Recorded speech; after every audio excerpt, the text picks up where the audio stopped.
Hi, I'm Allison Williams, and I am in studio with The Hollywood Reporter. Hi, thanks for being here. I'm so psyched.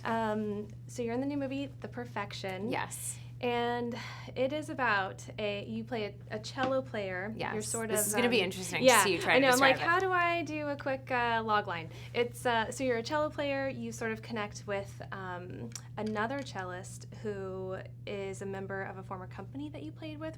Yeah, okay, went to the same school. Yes. Yeah. And then it just sort of hits you like a train after that. Uh-huh. Or a bus. Yeah, or a bus. Good one. Yeah.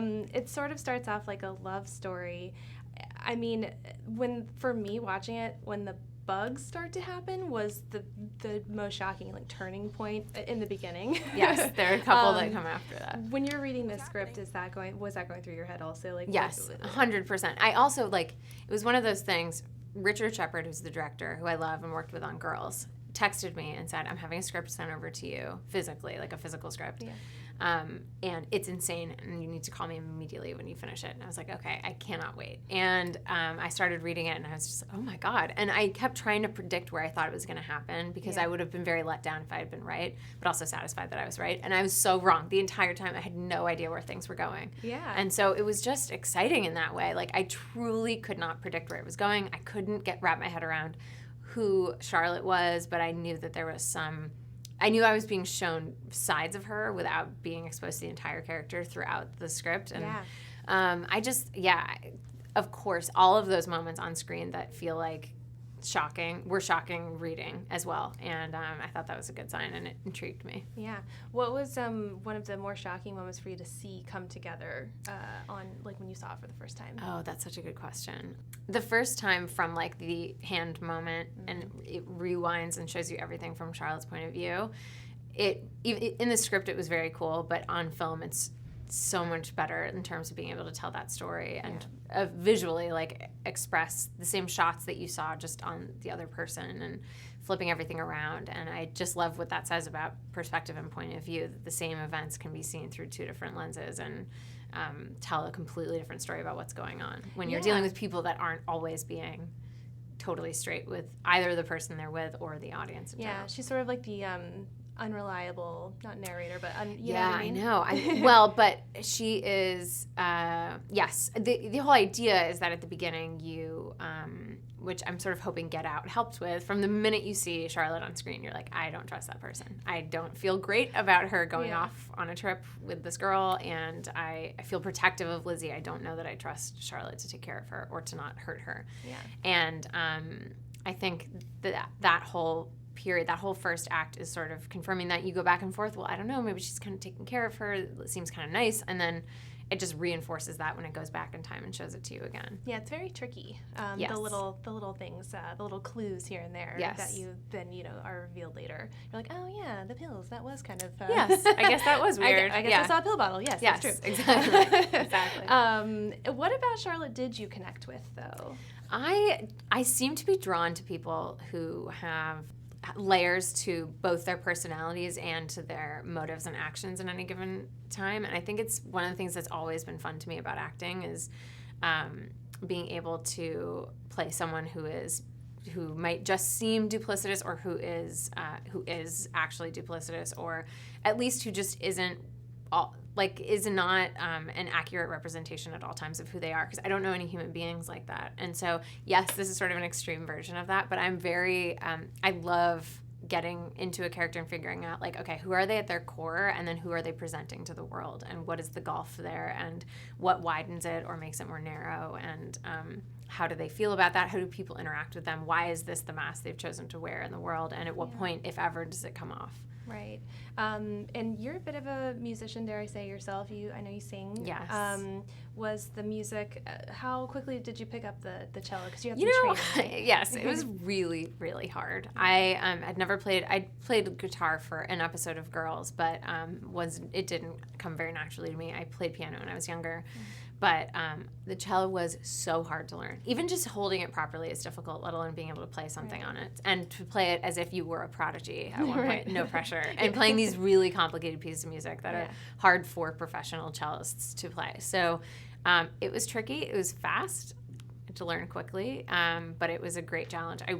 My goal was to become a cellist in the process of the movie. I was like, I will then spend the rest of my life able to play the cello, and no, that is gone. That was short-term memory. Yeah, exactly. Like, knitting. I remembered how to knit for girls, and I was like, well, this is just going to be part of my life now. I'm just going to knit constantly. Right. Just going to be a cello prodigy. Yeah, exactly. No big deal. And then let's talk about Logan Browning, because she's great. You guys have great chemistry also. When did you first meet, and did it click for you two also just right off the bat? Yes. It seems like this is your relationship, and like, you guys have to really trust each other as actors. 100%. What was that like, sort of honing that relationship?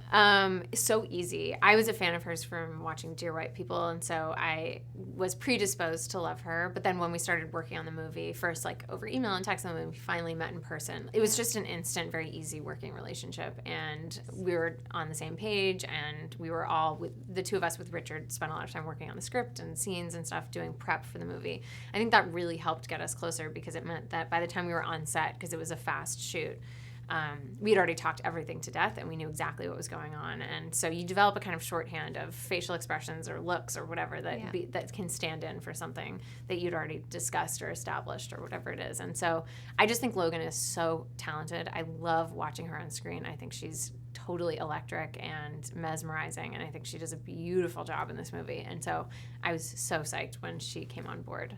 So I would just want to talk about some of the themes. Obviously, there's a lot with trauma, and I don't know. I also got, when I was watching, I was thinking of like the expectations on women in general. You know, what were your conversations like about?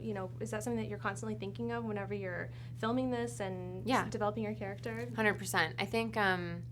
I think Charlotte, one of the things that made me most interested about Charlotte was that she has had a very particular response to the traumas she's experienced in her life, and it has defined down her meaning, her sense of meaning in life, to one interaction that wasn't even verbal when she was younger in a staircase that ended up signifying all of the things that had happened to her before that and all the things that she did not do after. And it's just this one moment that she's stuck on, like a record. It's just playing on a loop. And her desire to amend that and sort of go back and do what she didn't do then and fix that mistake that she's held herself responsible for all of those years.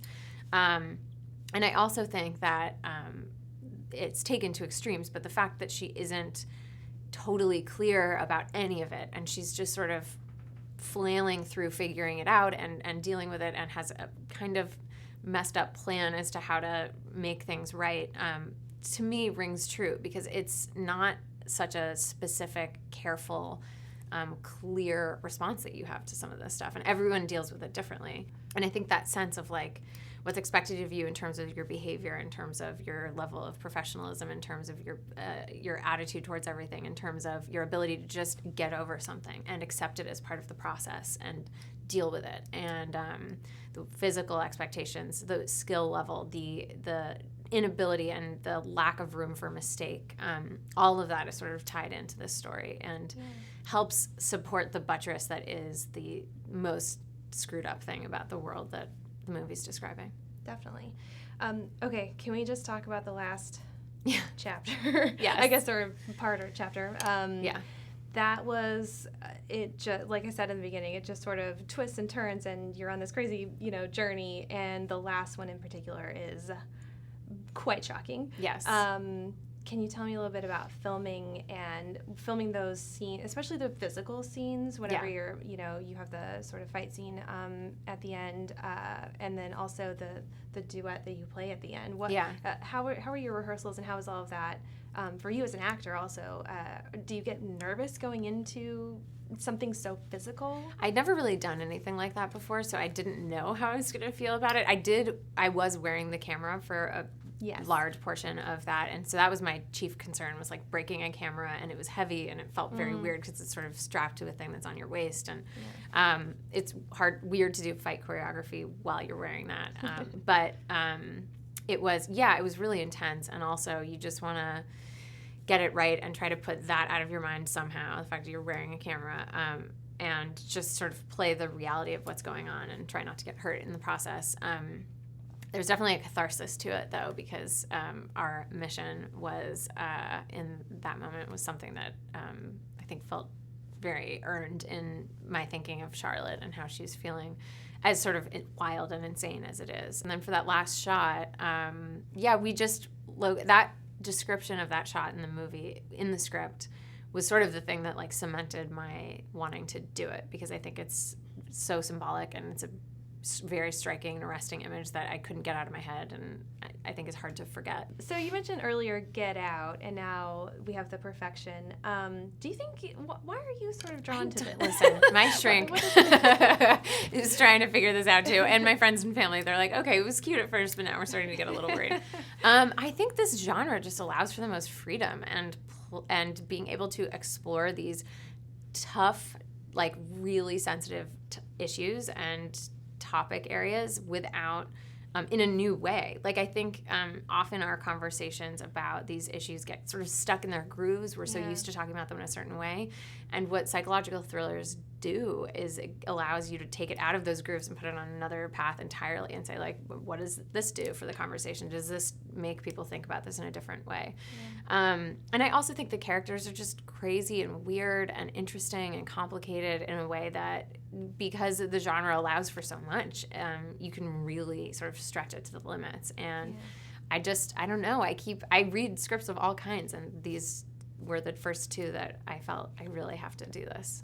Yeah, it's interesting to watch you be not only aware of maybe your persona or the perception that people have of you as an actress and maybe as a person, but then flip that around is great. I mean, Get Out was just brilliant. You were so great in it, and thank you. And this one also, I think it definitely sort of subverts expectations. But even with that, I thought going into watching it that it was going to be one thing, and it like you can't, like we've said several times now, you can't really. No, even if you think you understand what that moment is about, that's what my friends were all saying. The trailers, I feel like it's too much of the movie and all this stuff. I said, I promise you should write down what you think the movie is and fold it up and put it in a drawer and then open it and read it after you've seen it. I guarantee you're totally wrong. You're completely wrong. Yeah. There's really no way. I mean, you'd have to, there's just absolutely no way. Nope.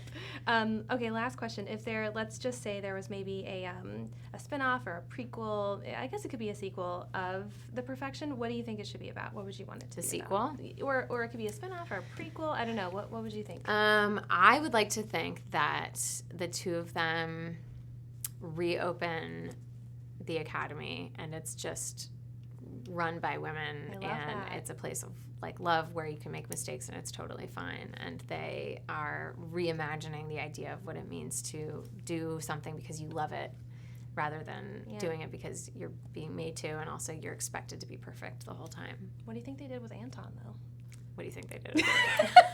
Just killed him. That was just for a performance. They just wanted to torture him for a little while, and then that was going to be it. He's buried in the backyard somewhere for sure. Yeah, exactly. Well, thank you so much. Thank you. The movie's great. I'm sure it's going to get a lot of eyeballs on it. I'm very curious. People have probably already seen it, I guess, as this is airing. Yes, I hope it is. Otherwise, it's full of spoilers. It is afterwards.